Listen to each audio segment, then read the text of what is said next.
Hello everyone, welcome to AAR study point. I am Abhay Ajay Rathore. तो आज हम क्लास 8 साइंस की बुक का chapter 1 crop production and management करने जा रहे हैं और हम इस चैप्टर को अच्छे से समझेंगे। तो यहाँ पे Paheli and Bhoju went to their uncle house during the summer vacation. Their uncle is a farmer. One day they saw some tools like खुरपी, sickle, shovel, plug, etc. in the field.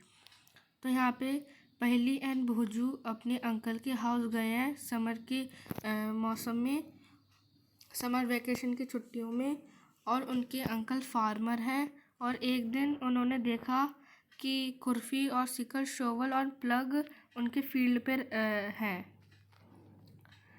You have learned that all living organisms require food. Plants can make their food themselves.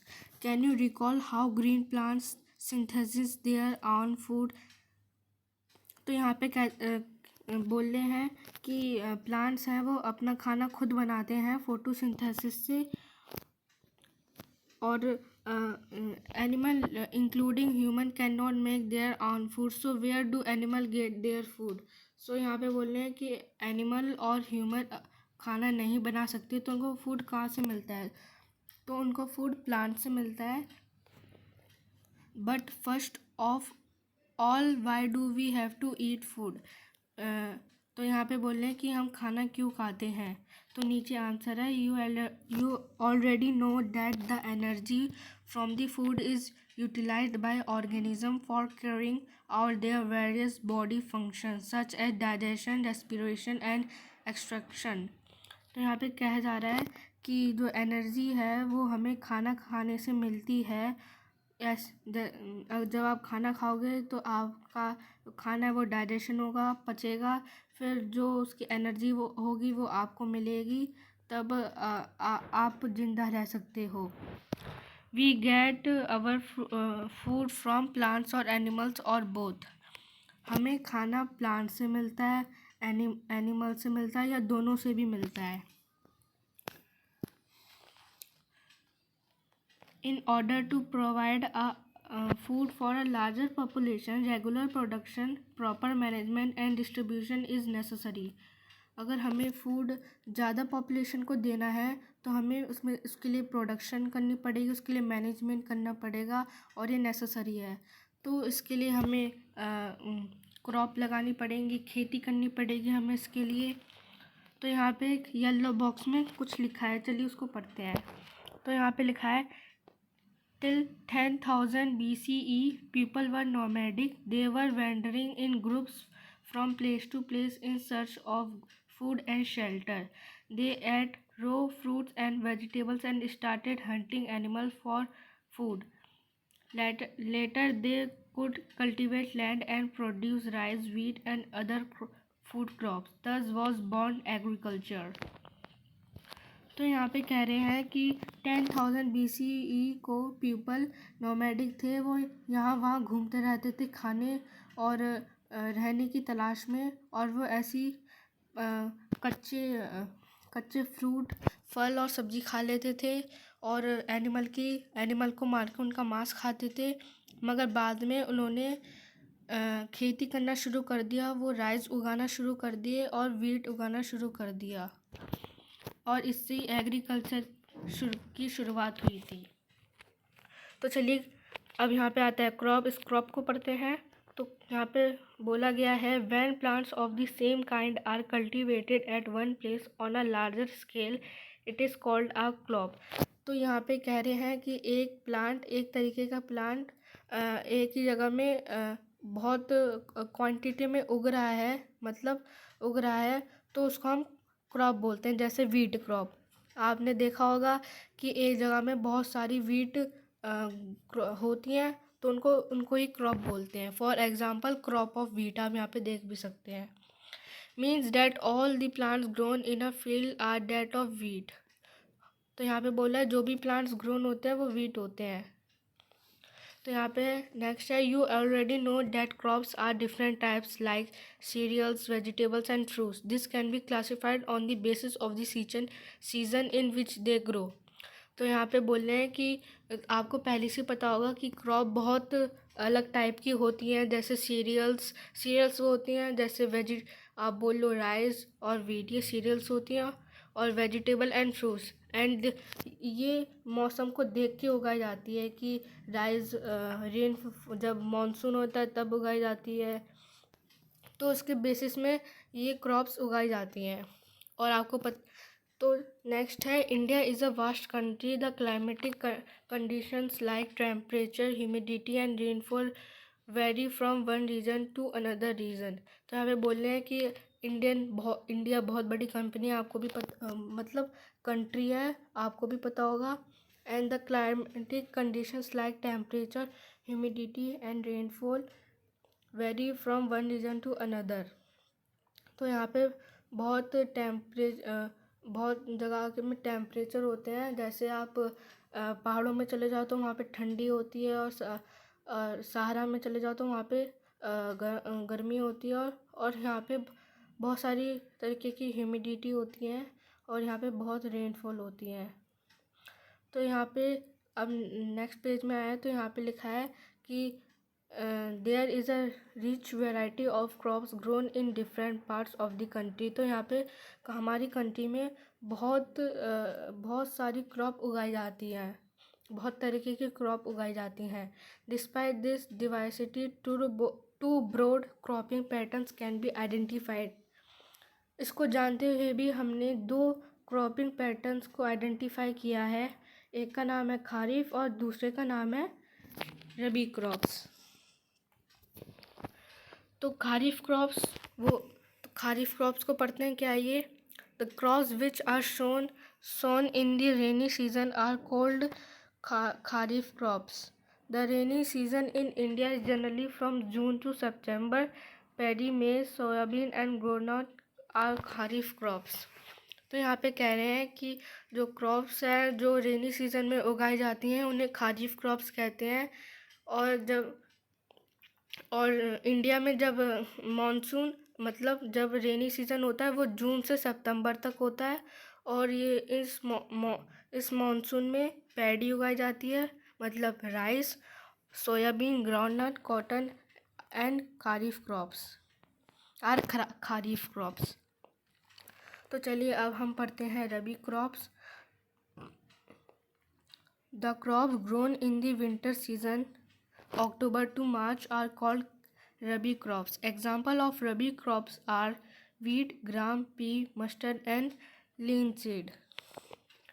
तो यहाँ पे बोल रहे हैं कि जो crop winter season में उगाई जाती है, और विंटर सीजन होता है अक्टूबर टू मार्च तक, उसको हम रबी क्रॉप्स बोलते हैं। एग्जाम्पल देखा जाए तो वीट अक्टूबर टू मार्च के बीच में उगाई जाती है, वीट ठंडियों में उगाई जाती है, ग्राम और मटर, P and mustard. Besides this, pulses and vegetables are growing during summer at many places. मगर ये पल्सेस और ये वेजिटेबल रबी क्रॉप में है, ये समर में भी उगाई जाती हैं बहुत ही जगहों में। तो यहाँ पे हम पढ़ते हैं basic practices of crop production.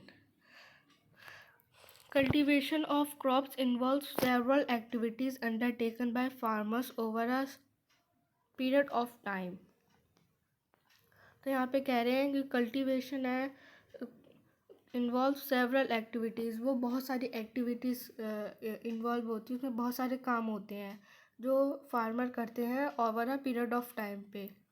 You may find that this activity are similar to those carried out by a gardener. और आपने देखा होगा ये सेम होती हैं जैसे गार्डनर करते हैं अपने, जैसे बंगले में करते हैं गार्डनर, वैसी यहाँ पे फार्मर में होती हैं। और even by you when you grow और ornamental plant in your house, और जब आप ऑर्नामेंटल प्लांट अपने घर पे उगाते हैं। दिस एक्टिविटीज़ और task are referred to as agriculture practices. इस एक्टिविटीज़ को हम कहते हैं एग्रीकल्चर प्रैक्टिसेस। और ये आप यहाँ पे देख सकते हैं, यहाँ पे बहुत सारी एक्टिविटीज है, जैसे preparation of soil, sowing, adding manure and fertilisers, irrigation, protecting from weeds, harvesting and storage. और इसको ये हम आगे पढ़ेंगे, और यही सारी एक्टिविटीज़ फॉलो होती हैं क्रॉप बनाने में। तो चलिए सबसे पहले हमारा आता है प्रिपरेशन ऑफ सॉइल। तो यहाँ पे बोला जा रहा है कि the preparation of soil is the first step before growing a crop. One of the most important task in agriculture is to turn the soil and loosen it. This allows the root to penetrate deep into the soil. तो यहाँ पे कह रहे हैं कि जो preparation of soil ये एक पहला वो एक्टिविटी है क्रॉप को उगाने के लिए। ये बहुत इम्पोर्टेंट है एग्रीकल्चर में, बिकॉज ये जो मिट्टी होती है ये उसको आगे मतलब ऊपर नीचे करता है और उसको लूजन करता है। दिस अलाउज टू ये अलाउ करता है कि जो रूट होती है प्लांट की वो अंदर से जा पाए, अंदर तक जा पाए। And the loose soil allows the root to breathe. और जो लूज सॉइल होती है वो रूट आसानी से सांस ले पाती है अगर सॉइल लूज होती है। Even when they go deep into the soil, why does the loosing of soil allow the roots to breathe easily. तो यहाँ पे कहा जा रहा है कि loosening of soil allow the roots to breathe, क्यों उसको ब्रीथ इजली करती है। तो यहाँ पे बताते हैं तो loosen soil helps in the growth of earthworms and microbes present in the soil. These organisms are friend of the farmer since they further turn and loosen the soil and add humus to it. But why the soil needs to be turned and loosened? तो यहाँ पे कहा जा रहा है कि जो लूजन soil है वो हेल्प्स करती है अर्थवॉर्म और microbes. लूजन soil helps in the growth of, ये अर्थवॉर्म और जो माइक्रोब्स होते हैं, कीड़े होते हैं सॉइल में, उनकी ग्रोथ को हेल्प करती हैं। और ये आपको पता होगा कि अर्थवॉर्म है वो शुरू से ही फार्मर का फ्रेंड है, क्योंकि वो सॉइल को लूजन करता है और खाद बनाता है। But why the soil needs to be turn and loosen. तो अब हम ये पढ़ते हैं। तो you have learned in the previous classes that soil contains minerals, water, air and some living organism. In addition, dead plants and animals get decomposed by soil organism. In this way, various nutrients in the dead organisms are released back into the soil. These nutrients are again absorbed by plants. तो यहाँ पे बोल रहे हैं कि आपने पिछले class 7th class में पढ़ा होगा कि जो सॉइल है वो मिनरल्स कंटेन करती है, water and air and some living organism भी कंटेन करती है।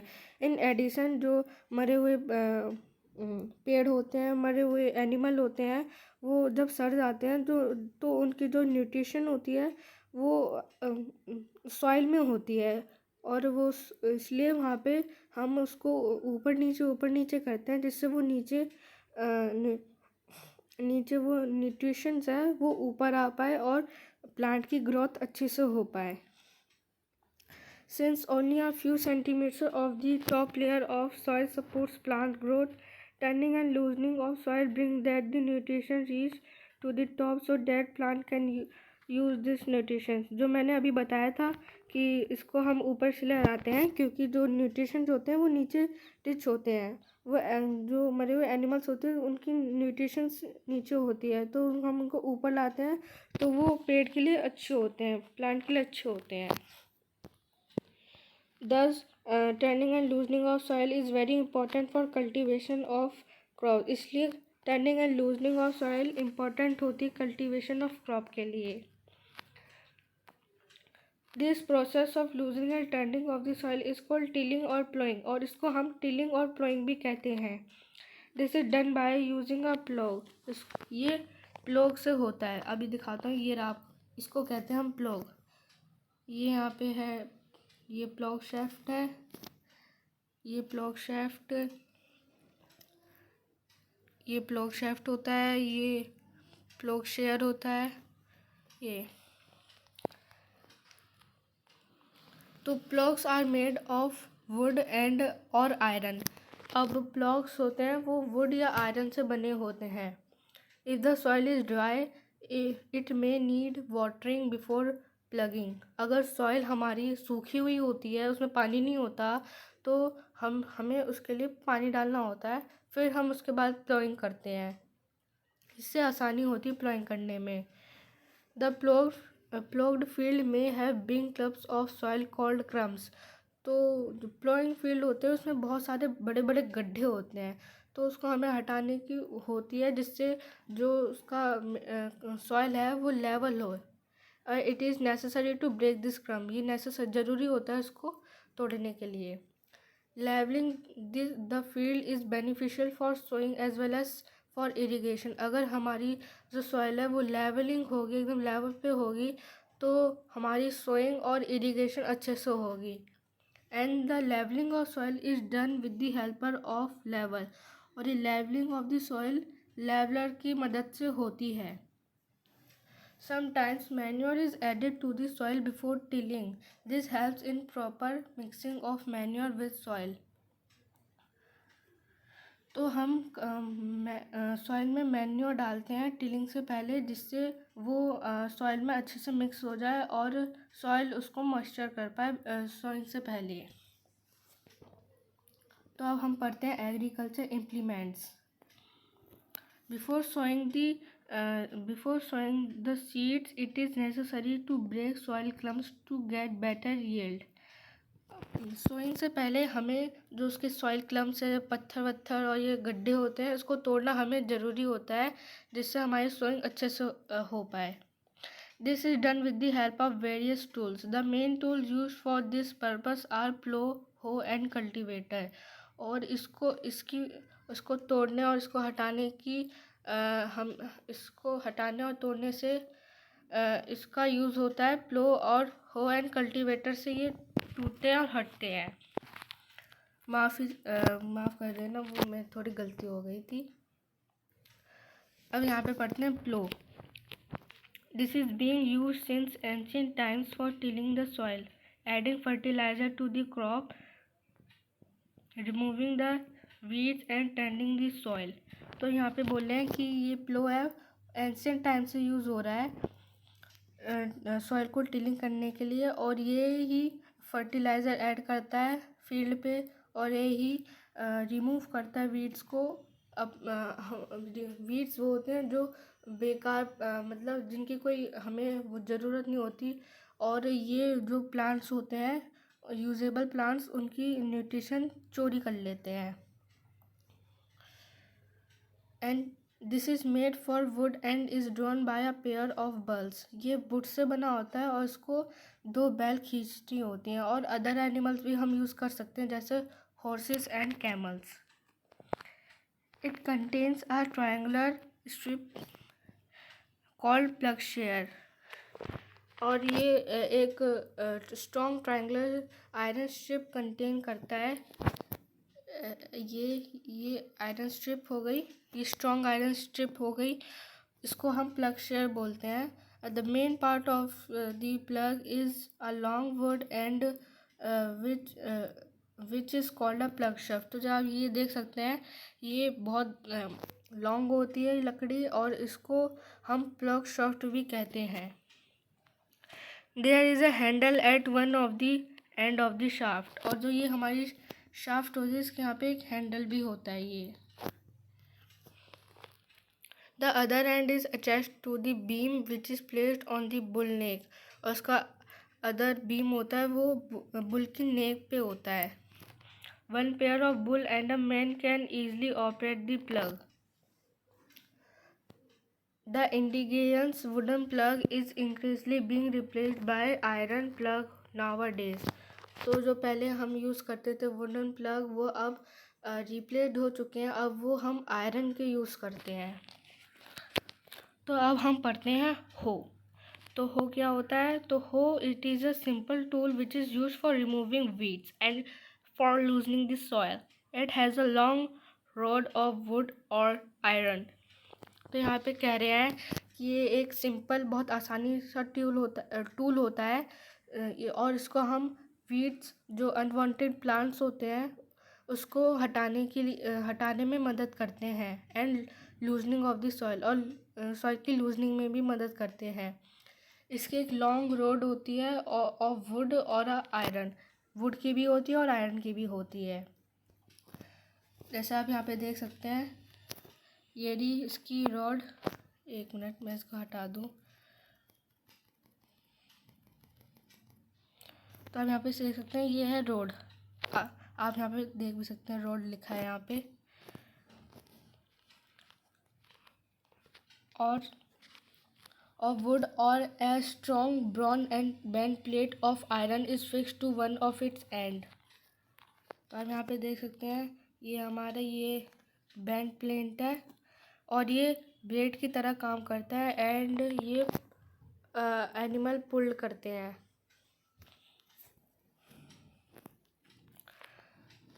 Nowadays plugging is done by tractor driven cultivator। The use of cultivator saves labor and time।